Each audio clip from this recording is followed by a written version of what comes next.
Hey guys, how's it going? Hope you're doing well. My name is Crown, and today I'm going to read you some very interesting stories that I hope that you're gonna love. And now, without further ado, let's go!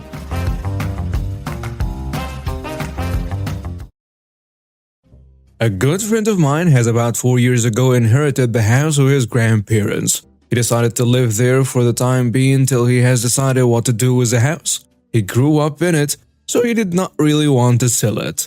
Not even a week after he moved in, he got a visit from a neighborhood committee. They said they are the 3 board members of the HOA and are here so he can sign his membership papers.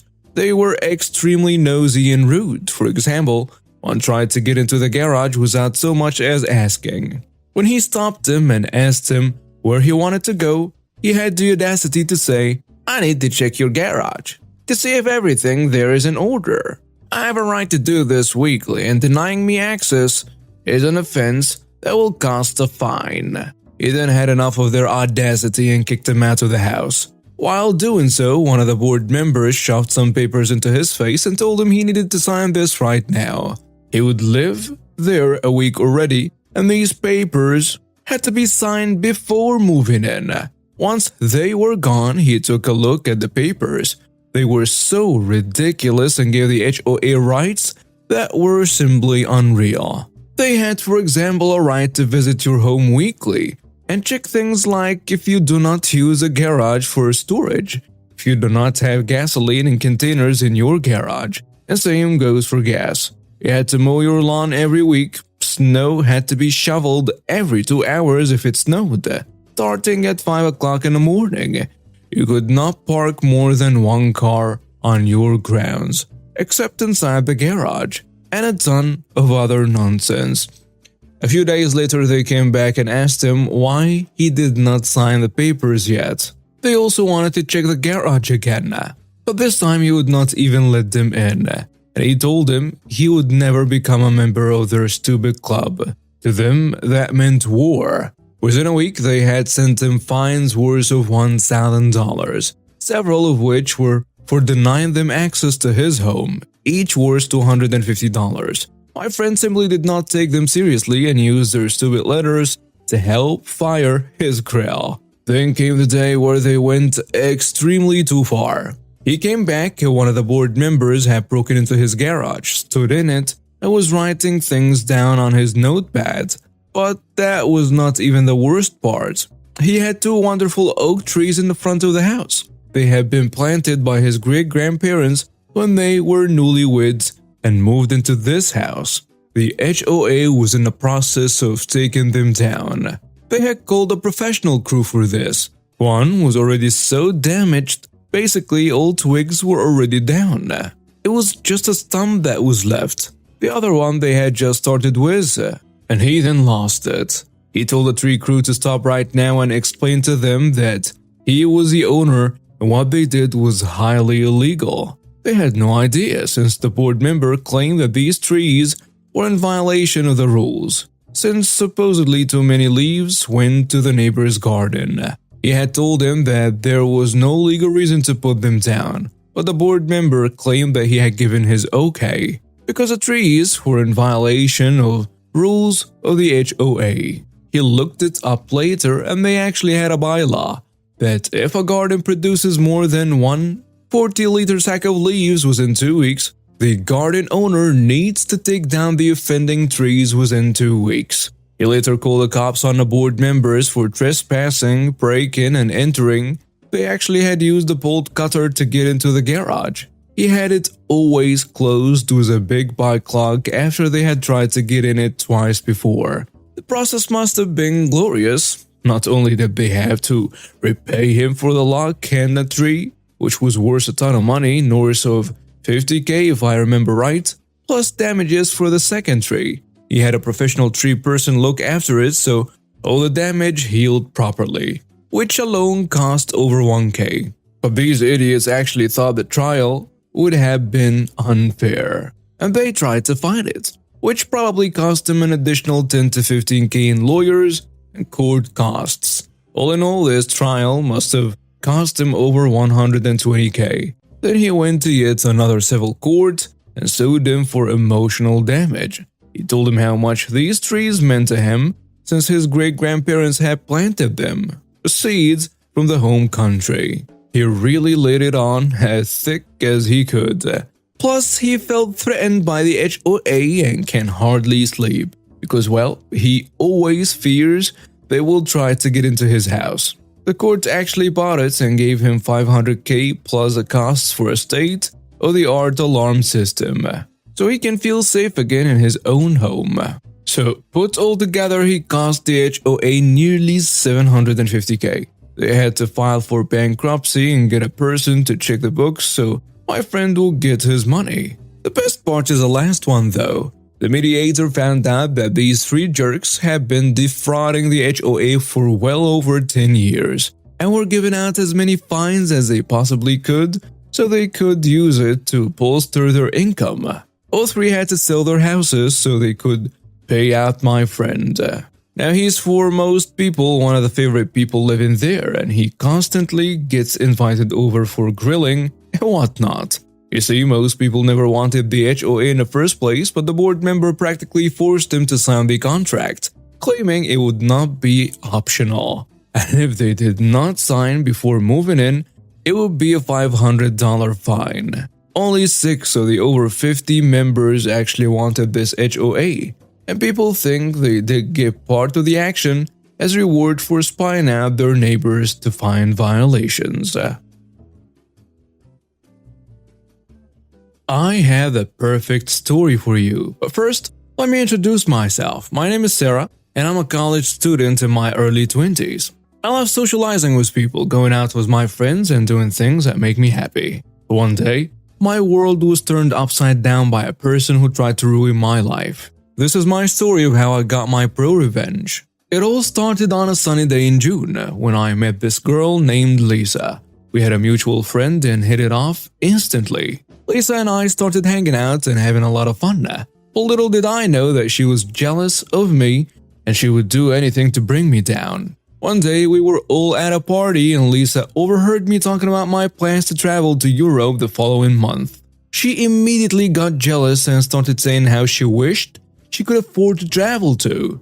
I tried to be sympathetic and suggested that she could save up money and travel someday too. But that wasn't enough for Lisa. She started spreading rumors about me, saying that I was a snob who thought I was better than everyone else because I was going to Europe. I couldn't believe it. I had never said anything like that, and I couldn't understand why Lisa was doing this to me. At first, I tried to ignore it, but the rumors kept spreading, and soon everyone in our social circle started to believe them.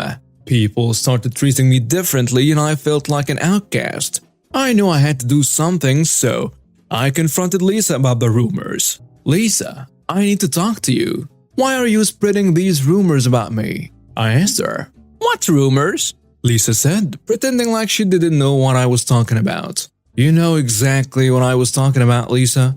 You've been telling everyone that I'm a snob who thinks she's better than everyone else because I'm going to Europe. I said, feeling angry. Oh, that. Well, it's true, isn't it? Lisa said with a smug look on her face. No, it's not.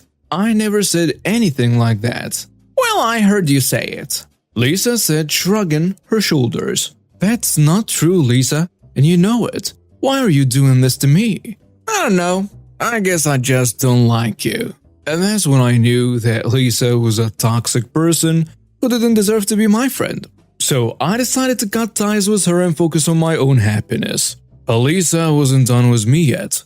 A few weeks later, I received a text telling me that some purchases were made using my credit card. That was definitely not me. Then I received a message later that day from a mutual friend between me and Lisa that she, Lisa, was behind these shady purchases. Clearly, she had stolen my credit card information and had made several unauthorized purchases with it. I couldn't believe it. How could she do something so despicable? I immediately called my bank and reported the fraud, but I knew I had to take matters into my own hands too. I texted Lisa back and told her that I knew what she had done and that she needed to return my money immediately. You're crazy if you think I'm going to give you any money back. You should have been more careful with your credit card information. Lisa texted me back. Of course, she was in plain and obvious telling me that so I don't take her text as evidence, but she made sure I got her message. I was furious. I couldn't believe that Lisa was trying to turn this around on me. And that's when I decided to get my pro-revenge. I went to the police and filed a report against Lisa for credit card fraud. I had saved all of our text messages as evidence, and I was sure that justice would be served. But Lisa was clever. She had used a virtual private network, VPN, to hide her location and identity while committing the crime. The police were unable to trace her and the case was closed due to the lack of evidence. But I didn't give up. I knew I had to get creative if I wanted to get my revenge.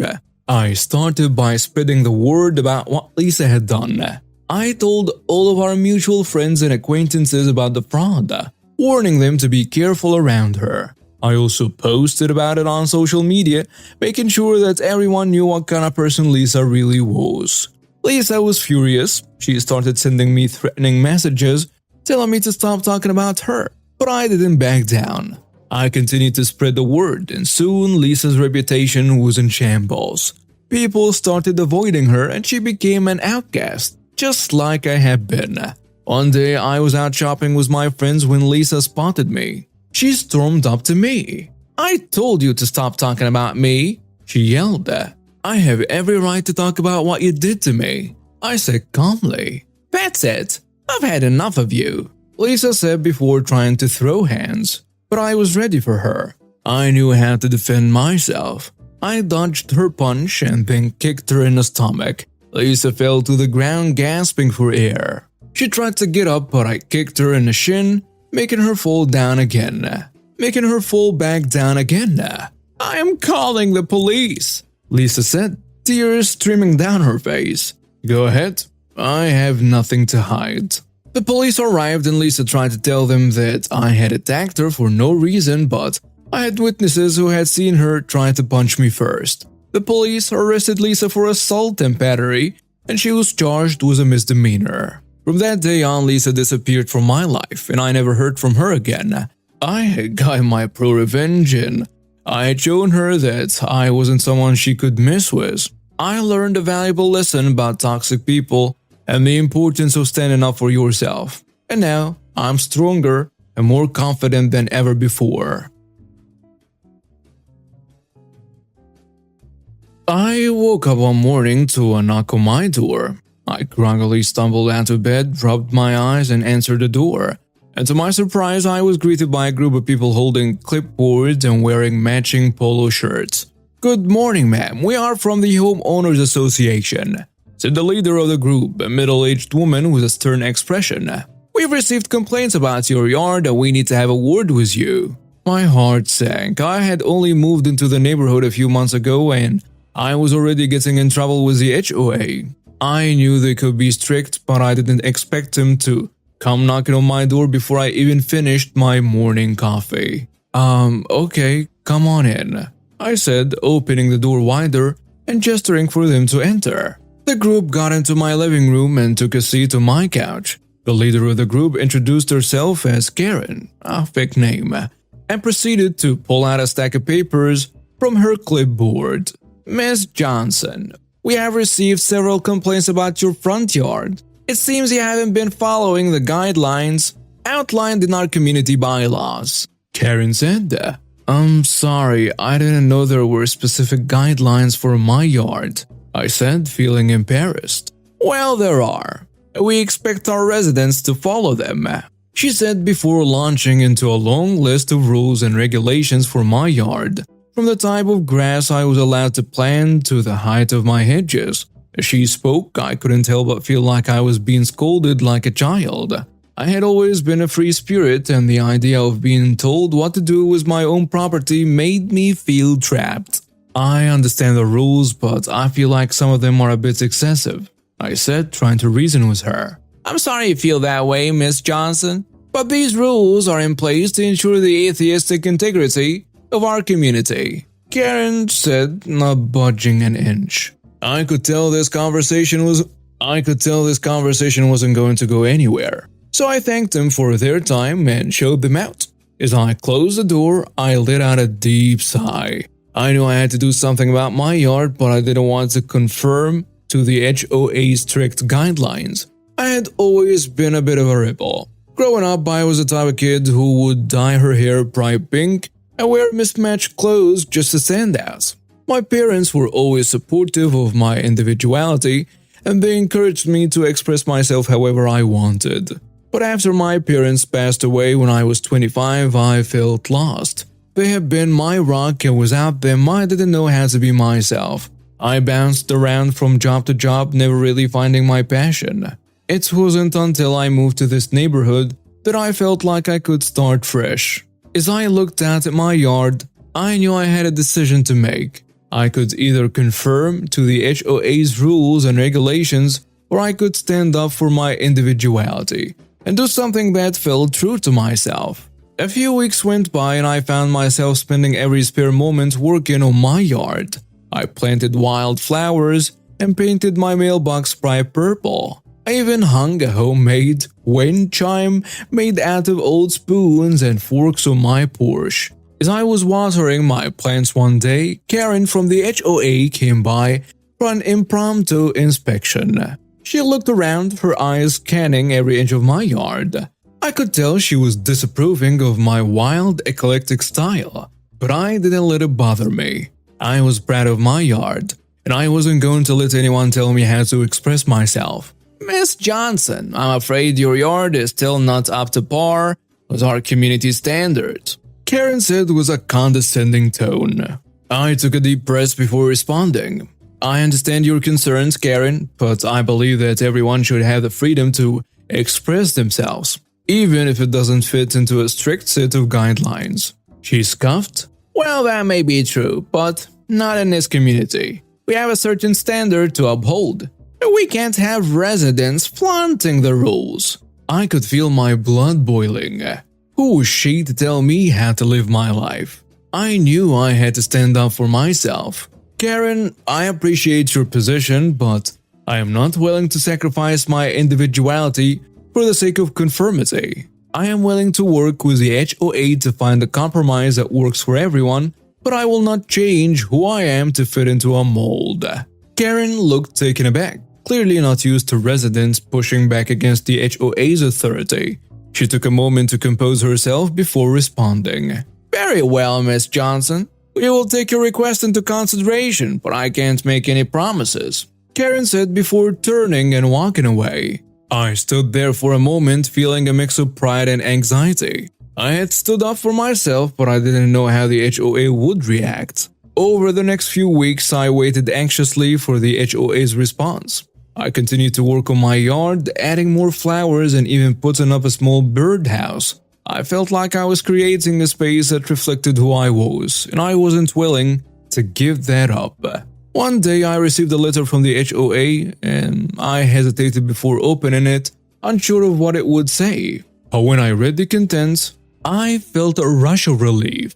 The letter stated that the HOA had reviewed my request and had decided to make an exception for my yard. They acknowledged that while my yard didn't fit into their strict guidelines, it added to the community's diversity and character. I couldn't believe it. I had stood up for myself and it had paid off. I felt like I could finally breathe, knowing that I could be myself in my own home.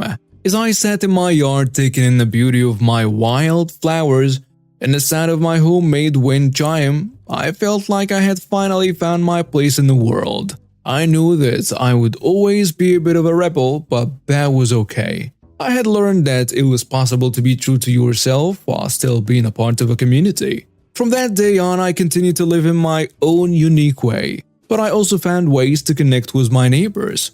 I hosted a block party and everyone loved my homemade guacamole. I even joined the HOA's gardening club, where I shared my love of wild flowers with others. I realized that even though I had once felt like an outsider in this community, I had found a way to make it my own, and that was something worth celebrating.